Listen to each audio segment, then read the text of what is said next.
Buenas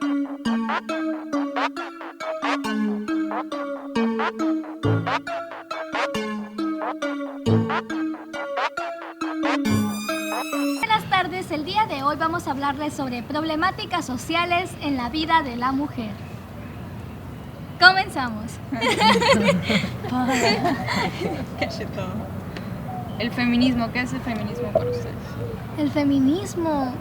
Yo la verdad cuando me empezó el feminismo de moda en la secundaria como que yo no sabía qué estaba pasando. Para mí era como que color verde y vandalismo, cuando no me sabía que estaba muy bien Yo creo que informada. eso es un punto muy importante porque todos empezamos como, ay, es que me van a decir loca si digo si soy feminista. Ajá. O ay, son puras locas, argüenderas, lo que sea.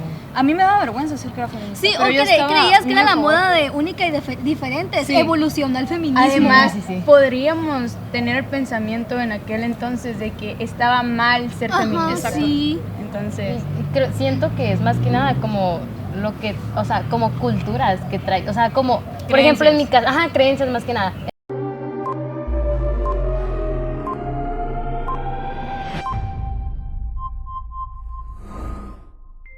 Buenos días, estamos aquí con una de las diputadas que fue responsable de que se aprobara el decreto que reforma y deroga diversas disposiciones del Código de Familia para establecer el matrimonio igualitario en Sonora.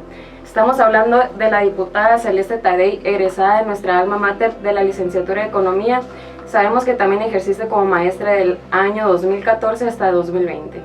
Hola, ¿qué tal? Buenos días, qué gusto tenerte aquí con nosotras. Muchísimas gracias por hacerte un espacio en tu agenda para poder estar aquí.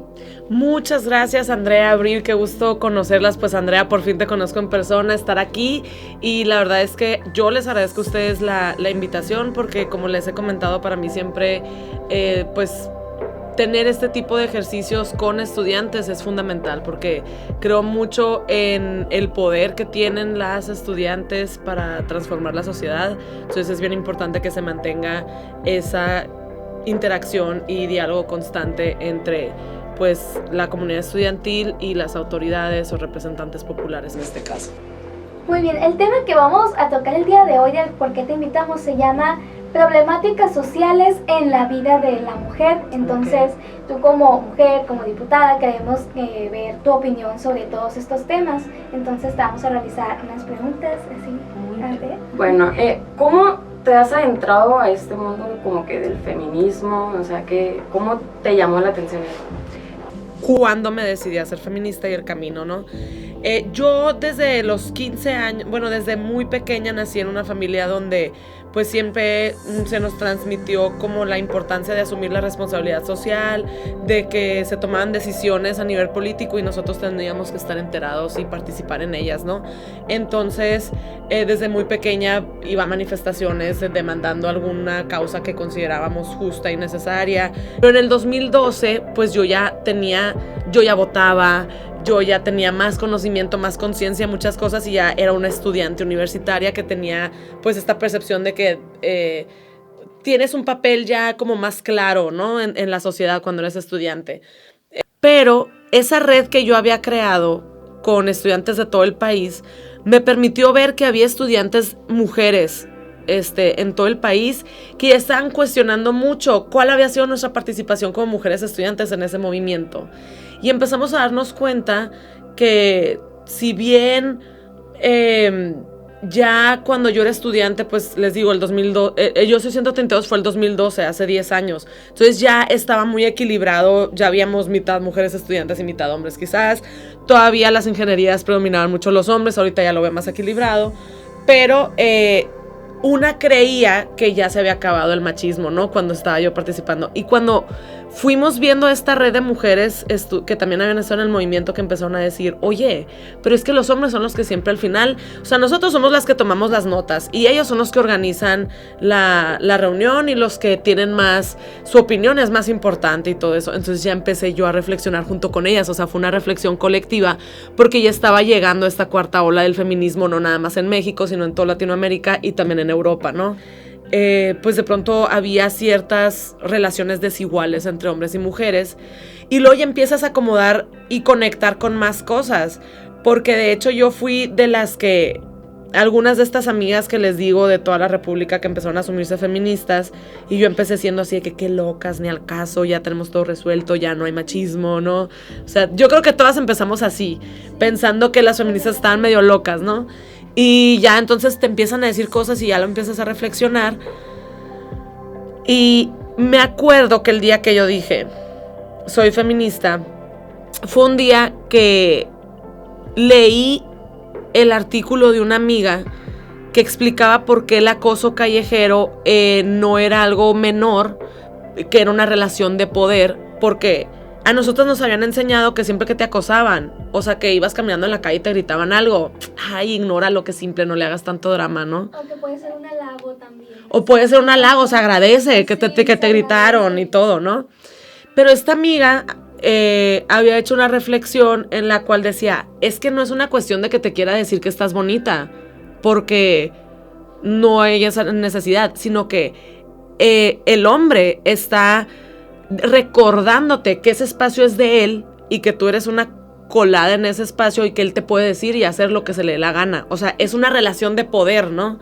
Por eso te acosan. Entonces leí eso y es bien increíble porque pues la frase más importante para mí del feminismo es lo personal es político, y realmente cuando te dicen cosas personales que tú también has vivido, pues es cuando ya conectas más, ¿no? Entonces ese mismo día que leí ese artículo salí a la calle a correr y venían unos tipos en un carro y me gritaron. Y yo siempre era de las que, no importa. Y al ratito sigues y como que no te molestó, ¿no? Pero esa vez permití que me molestara. Porque me di cuenta que toda la vida que me habían acosado me había molestado, me había indignado, me había hecho sentir menos. Pero yo misma ignoraba ese sentimiento porque lo minimizaba, porque decía, ni al caso, qué ridícula. Porque así nos minimizan nuestros sentimientos, nuestras emociones. Entonces ese día fue el que decidí asumirme feminista, ¿no? Que también lo dudé mucho porque lo decía, es que yo no soy como las demás que han luchado mucho y cómo me voy a asumir feminista y todo, ¿no? Pero después te vas dando cuenta que el simple hecho de detectar que hay algo injusto en la relación entre hombres y mujeres en la sociedad y quererlo cambiar, pues eso ya te da chance a decir soy feminista. Y me da un montón de gusto porque en aquel entonces sería 2015 cuando decidí asumirme feminista.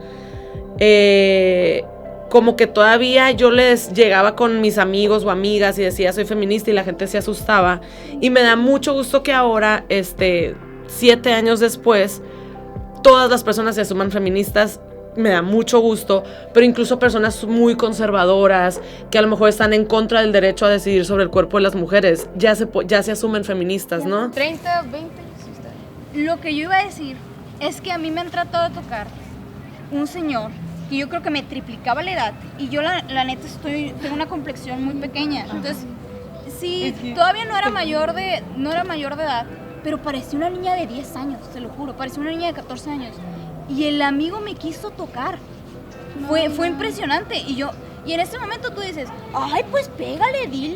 No, Ay, te a mí me paraliza, molesta mucho. Y yo siempre decía eso, oigan, pues hágale algo, yo lo hubiera pegado, yo lo hubiera dicho. Pero No es cuando te cierto. pasa a ti, te paralizas. no sabes me qué. pasa. Pero bueno, ¿qué postura tiene frente a la romantización de la violencia y toxicidad en las relaciones amorosas de la mujer? Bueno, no sé si han escuchado a Carlos Marx que decía que la iglesia era el opio de los pueblos.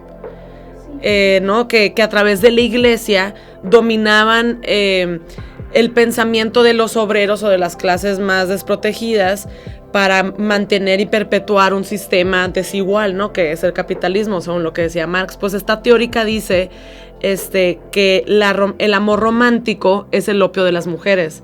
Y por eso creo que desde ahí es bien importante voltear a ver cómo desde niñas, les digo, esto que veíamos en las películas, que veíamos en las canciones, en toda esta parte ideológica que se nos transmite desde que somos bien pequeñas, ¿no? Entonces esto se trata de cambiarte los lentes y ponerte los lentes violetas, como dice un libro que les recomiendo que se llaman el libro Violeta de Carlota, que habla de los lentes violeta como son un instrumento para ver el mundo de una forma distinta.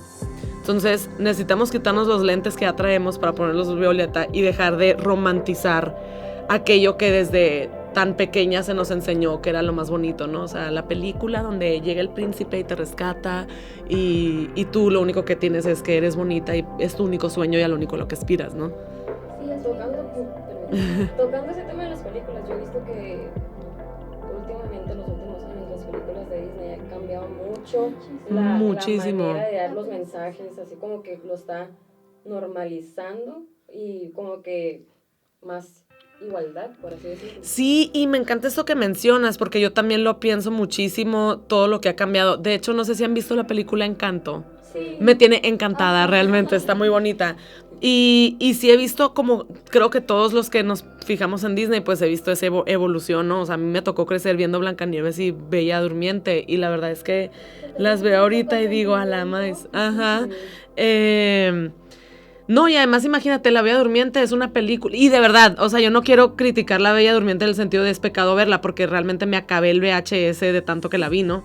Pero imagínate, ella es la protagonista y sale y habla como 5 veces en toda la película para cantar bonito y ya, ¿no? O sea, y el príncipe es el que acaba con el dragón y la salva y el más fregón de la película.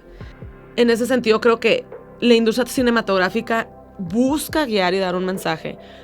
Y entonces trae una línea, ¿no? Para decir, quiero mandar este mensaje a la sociedad y que los niños y niñas de hoy tengan este pensamiento. Sí, hay una intención quizás, pero también esas industrias tienen que obedecer a las demandas de la sociedad. Entonces es bien bonito ver que Disney ha cambiado los mensajes que transmite desde sus películas, también porque la sociedad ha cambiado y la sociedad ya está demandando nuevos contenidos.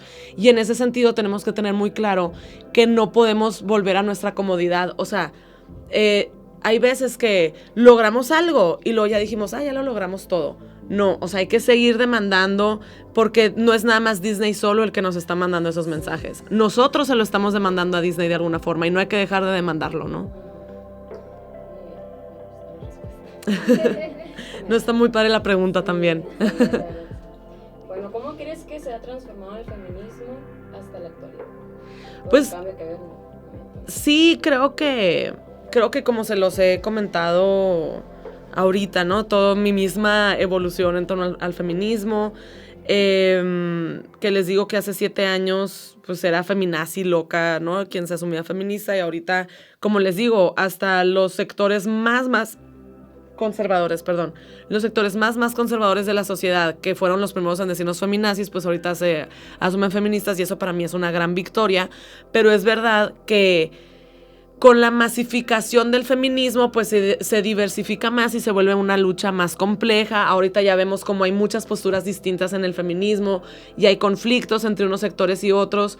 Realmente creo que tenemos mucho que dialogar entre feministas. Para mí una parte muy importante es que el feminismo debe de servir, como lo dice Angela Davis, el feminismo debe de servir no nada más para detectar la injusticia y desigualdad entre hombres y mujeres, sino para que esos lentes que nos pusimos nos permitan ver todo tipo de injusticias. Pero creo que el feminismo también ha ayudado muchísimo porque al ver un tipo de injusticia, que es el del hombre hacia el machismo, por ejemplo, tenemos que desarrollar injusticia, pues, ¿no? Como tú mencionas, el clasismo, la xenofobia, el racismo, la transfobia, la homofobia, porque todavía seguimos reproduciendo todas y todos de nosotros muchos tipos de discriminación, seguimos viendo en un sistema donde la riqueza se sigue concentrando en unos cuantos, ¿no? Y estamos ahorita en un momento histórico que, como les digo, es la cuarta transformación, donde estamos buscando romper esas estructuras tan desiguales, tan injustas, ¿no? Y el feminismo tiene un papel muy importante en eso, y creo que debemos de profundizar más en esa reflexión, ¿no? Y pues espero que para allá vaya. Yo creo que como conclusión hay que seguir informando. O sea, nunca estamos tan informadas como, no sé, siento que es como súper esencial informarnos. Y qué padre ver algún día, o sea, en una marcha que la suban a Facebook, no ver críticas, o sea, no ver mismas, o sea, de nuestro género comentando, hoy, ¿por qué hacen esos actos de vandalismo? O sea, informarte y además si tienes otra postura. De todas formas, tampoco vamos a cambiarte tu mente si ya eres un señor de 80 años. Respetar, tratar de comprender, tratar de decir, oigan, pero ¿por qué están haciendo esos destrozos? En lugar de ir y decirles, malditas, no, ir y preguntarles, ¿qué están haciendo? O sea, ser empáticos y tolerantes. Y creo que esto que les acabamos de decir acá a todos ustedes es una pequeña parte de las problemáticas de la mujer en la sociedad. Y tenemos que dejar un mejor futuro para todas las pequeñas mujeres que están creciendo. Nos queremos. ¡Qué bonito! Ya me voy.